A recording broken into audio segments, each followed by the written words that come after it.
5 jours. C'est tout ce qu'il a fallu. Pas 50 sanctions, pas 5 mois de guerre par procuration. 5 jours pour que l'Iran fasse qu'aucune armée sur terre n'avait jamais réussi à accomplir contre Israël. Et l'arme utilisée n'était pas une ogive nucléaire. Ce n'était pas une force d'invasion. C'était le feu. Un feu soigneusement placé, précisément allumé, stratégiquement dévastateur. Maintenant, je veux que vous imaginiez la puissance militaire la plus redoutable du Moyen-Orient. Une aviation qui fait voler des chasseurs furtifs de 5e génération. Des divisions blindées bâties autour du légendaire char Merkava, l'un des véhicules de combat terrestres les mieux protégés jamais construits. Un réseau de défense antimissile si avancé que même les États-Unis l'étudient comme modèle, le dôme de fer, la fronde de David et Arrow 3. Des couches et des couches de protection qui ont donné à ce pays une réputation presque mythique d'intouchabilité. Maintenant, imaginez toute cette machine. Chaque char, chaque avion, chaque véhicule blindé de transport, de troupes, complètement immobilisé. Pas détruite, pas vaincue au combat, simplement figée parce que le carburant a disparu. 900 millions de litres de diesel disparus en 5 jours. 24 installations de carburant à travers Israël, transformées en colonnes de fumée noire visibles depuis l'espace. Et au moment où ces incendies ont commencé, un compte à rebours s'est déclenché, que l'armée israélienne ne pouvait ni arrêter, ni inverser, ni distancer. Des chars qui n'avaient jamais perdu une bataille dans leur histoire opérationnelle sont restés immobiles. Des F-35, qui représentent la pointe absolue de la technologie aéronautique, sont restés sur les pistes avec des équipes au sol debout à côté d'eux sans rien faire. Parce que on ne peut pas faire voler un avion de 50 millions de dollars sans carburant d'aviation. On ne peut pas déplacer un char de combat de 60 tonnes sans diesel. On ne peut pas faire fonctionner une armée moderne sans la substance dont dépend entièrement chaque pièce d'équipement de cette force. Pendant que les caméras étaient tournées vers le ciel, suivant les intercepteurs qui illuminaient la nuit, la véritable catastrophe se produisait silencieusement et irréversiblement au sol. Et je vais vous expliquer exactement comment cela s'est déroulé. Pas un résumé de surface, mais une analyse complète de la façon dont l'Iran a exécuté cette opération, des raisons pour lesquelles les défenses israéliennes n'ont pas pu l'arrêter, de ce que les chiffres signifient réellement sur le champ de bataille, et de ce à quoi ressemble le monde après un tel événement. Parce qu'une fois que vous comprenez les mécanismes de ce qui s'est passé ici, vous ne regarderez plus jamais la puissance militaire de la même façon. Rien dans ces 24 frappes n'était accidentel. L'Iran n'a pas eu de chance. Ce que l'Iran a fait était méthodique, patient et brillant par sa simplicité. Pendant des années, il a fait fonctionner 3 flux de renseignements simultanément pour bâtir une base de données de ciblage si complète que lorsque l'ordre est finalement arrivé, il ne restait plus aucune incertitude. Le premier flux était le renseignement humain. La force Al-Quds du CGRI a passé des années à cultiver des sources intégrées par l'intermédiaire du Hezbollah au Liban et par des réseaux à l'intérieur d'Israël et de la Cisjordanie. Ces sources ont fourni des mises à jour continues en temps réel sur les mouvements de carburant, les cycles de rotation des stocks et l'infrastructure souterraine reliant les installations de surface aux réserves enterrées. L'Iran disposait d'une carte vivante du réseau de carburant israélien, mise à jour en permanence. Le deuxième flux était le renseignement électromagnétique et cyber, avec une assistance technique rapportée de services russes et chinois pour pénétrer des systèmes commerciaux de suivi satellite. Ils surveillaient les itinéraires des convois de carburant, ils analysaient les profils de consommation électrique dans des installations officiellement classées comme sites de stockage civil, mais qui étaient en réalité des réserves militaires à double usage. Le troisième flux est celui qui devrait véritablement inquiéter chaque planificateur de défense qui regarde ceci. Il était entièrement fondé sur des sources ouvertes. L'Iran a acheté des images satellites commerciales auprès de Planet Labs, de Maxar et de plusieurs fournisseurs chinois, entièrement, légalement, entièrement, ouvertement. Des analystes à Téhéran ont croisé des mois de ces images avec des cartes d'infrastructures et du renseignement humain afin de bâtir une image complète de chaque grande installation de carburant du pays. La leçon est dévastatrice. Dans le monde moderne, votre infrastructure stratégique peut être cartographiée par un adversaire avec des outils accessibles à n'importe quel département de recherche universitaire.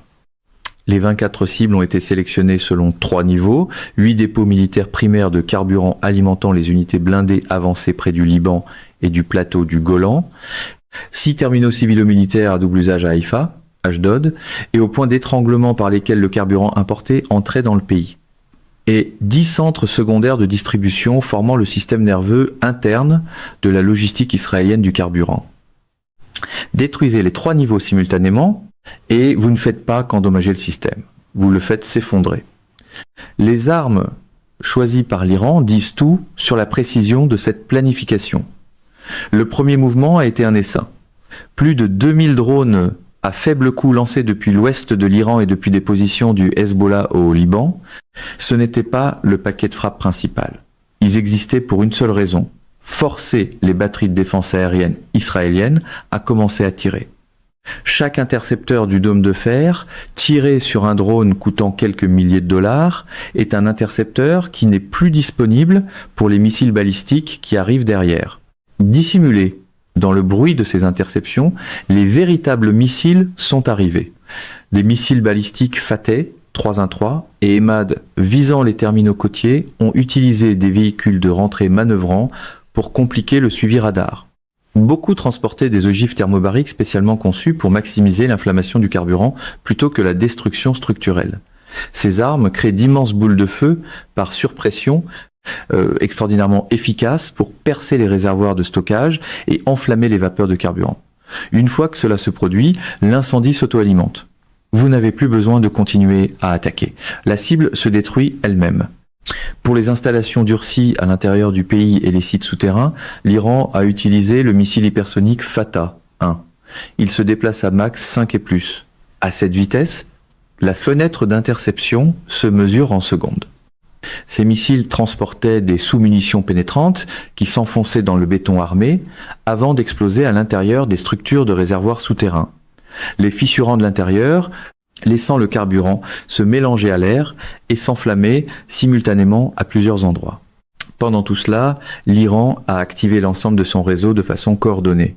Le Hezbollah a lancé plus de 800 roquettes et drones depuis le Liban afin de maintenir les défenses aériennes israéliennes occupées et de menacer les itinéraires des convois de carburant vers le nord.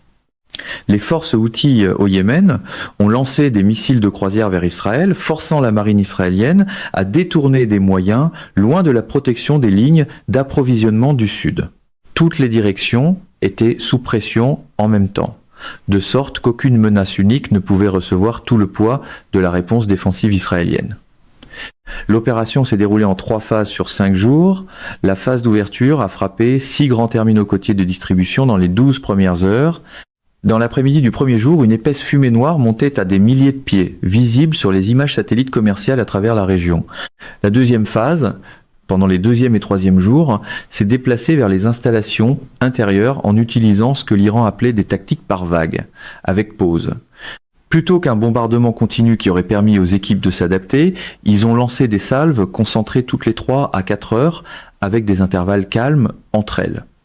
Chaque salve mélangeait drones, missiles de croisière et missiles balistiques arrivant à des vitesses et à des altitudes différentes, conçus pour épuiser les stocks d'intercepteurs et fatiguer simultanément les équipes radar. À la fin du 3e jour, 14 des 24 cibles avaient été complètement détruites ou rendues inutilisables. La 3e phase, les 4e et 5e jours, a achevé le réseau de distribution. L'Iran avait déjà cartographié les corridors routiers et les lignes ferroviaires utilisées pour le réapprovisionnement d'urgence. Des frappes de précision sur des ponts clés ont ralenti les convois jusqu'à presque rien. Des drones rôdeurs ont ciblé des camions-citernes en temps réel. Après le 5e jour, plus de 900 millions de litres de diesel avaient été éliminés et plusieurs incendies brûlaient encore, rendant toute réparation immédiate impossible. Maintenant, traduisons ces chiffres en quelque chose de concret. Un seul Merkava Mark 14 brûle entre 400 et 550 litres de diesel par heure en combat de haute intensité.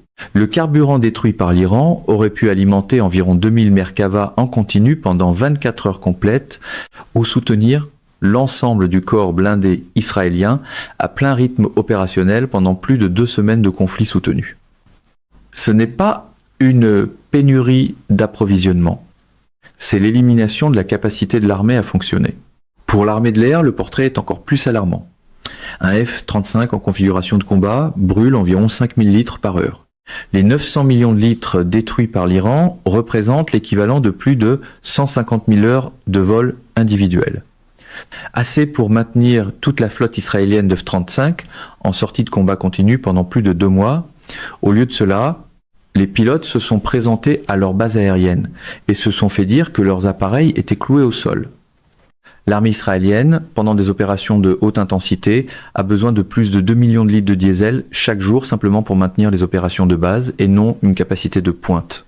La base, déplacer des véhicules, faire fonctionner des génératrices, garder les communications actives, fournir nourriture et munitions aux unités de première ligne.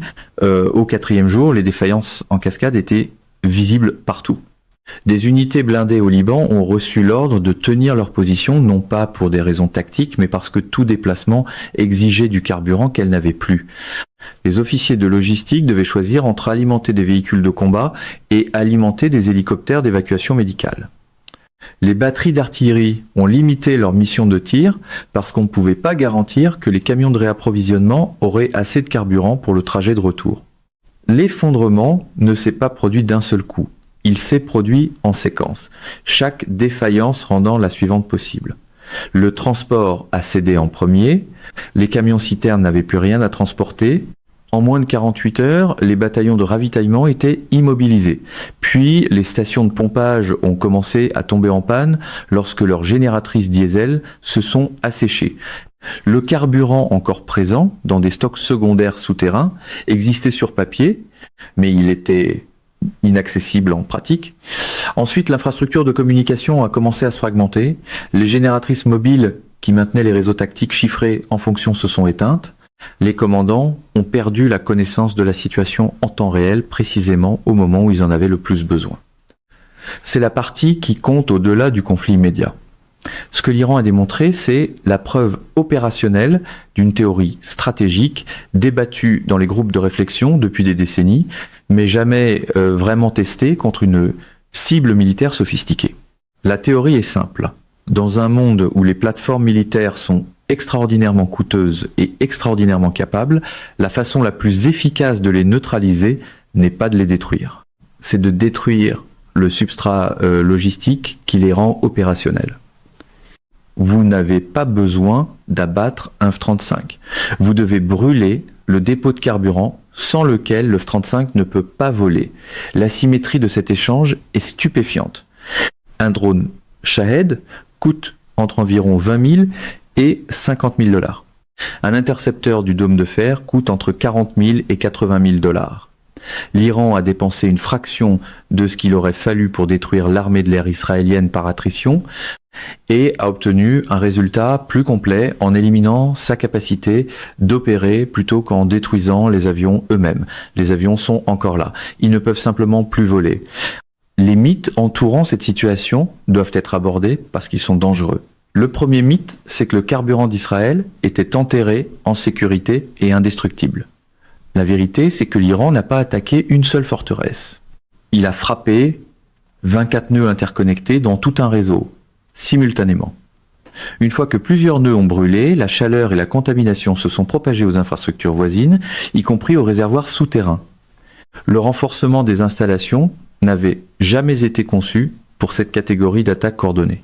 Le deuxième mythe, c'est que le réapprovisionnement américain réglerait rapidement le problème. Un réapprovisionnement d'urgence en carburant dans des conditions de combat actifs ne se règle pas en une semaine. Organiser la logistique, acheminer les camions-citernes et construire une infrastructure de distribution dans une zone de combat prend du temps que l'armée israélienne n'avait pas. Le troisième mythe est le plus dangereux, que la technologie supérieure est toujours décisive, que la supériorité aérienne équivaut à la supériorité militaire. L'Iran vient de faire une démonstration en direct que cette logique est fatalement incomplète. Une technologie sans son substrat logistique n'est pas une arme, c'est un artefact. Et l'Iran a transformé les armes les plus avancées d'Israël en artefacts, non pas en les battant au combat, mais en retirant la seule chose qui les animait. À Washington, les conversations qui se déroulent en ce moment à l'intérieur du Pentagone ne sont pas théoriques.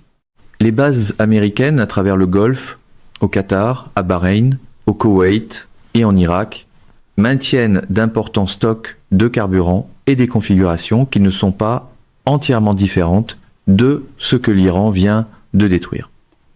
La question de savoir si ces installations ont été suffisamment durcies contre la même catégorie d'attaque est posée avec une urgence qui n'existait pas il y a un mois.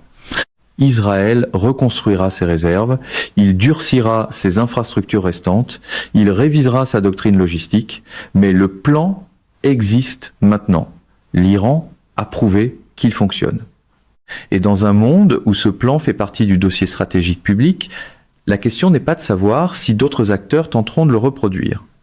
La question est de savoir qui contre qui et si les leçons de ces 5 jours seront apprises assez vite pour compter. 900 millions de litres de diesel. Voilà le chiffre qui vient de changer la guerre moderne. Pas les missiles, pas les drones, l'absence du carburant qui faisait fonctionner tout le reste. Et c'est la leçon que chaque armée dans le monde devrait écrire sur le mur de chaque salle de planification qui existe en ce moment. Parce que l'adversaire le plus dangereux que vous affronterez n'est pas celui qui essaie de mieux se battre que vous. C'est celui qui a déjà compris ce contre quoi vous ne pouvez pas vous battre. Mesdames et messieurs, notre émission d'aujourd'hui s'arrête ici. Nous vous invitons à partager votre avis personnel dans la section des commentaires ci-dessous. Perspective politique vous salue et vous donne rendez-vous très bientôt.